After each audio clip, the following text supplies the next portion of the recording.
oddiy hisoblab qo'ysangiz yoki 90 gradus hisoblab qo'ysangiz ikkalasida farq bo'ladimi? Hozirgi kunda ommaviy ravishda Tracker bo'ladimi, Gentrami, Nexia 3 mi, Sparkmi farqi yo'q.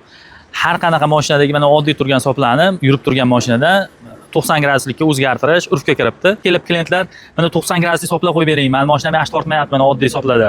90 gradusni qo'yib bering deb turib, bekorga rasvot qilishadi, ularni tushuntirishga harakat qilishadi, lekin klient mana shu bilan ko'nglim to'ladi, mana shunda yaxshi yuradi. Men video ko'rdim Instagramda yoki Facebookda deyishyapti. Keyin noiloj majbur qo'yib berishyapti. Klient cho'ntagiga oshiqcha 100 ming so'm, 150 ming so'm rasvot bo'lsa kerak, xizmat haqlari bilan. Hisoblarga yechib bunisini qo'yish. O'zi avvalo 90 graduslik bilan oddiy hisoblarning nima farqlari bor? Mana oddiy hisoblar sepganda nimaga kollektor devoriga yopishib qolyapti degan videolar ko'rdim, lekin u noto'g'ri. Sababi propan suyuq faza holatidan havo gaz holatiga o'tkazib turib keyin purkaladi. Bu purkaganda unaqa siz kap sepganingizda suyuqlik borib turib kollektor devoriga tegmaydi.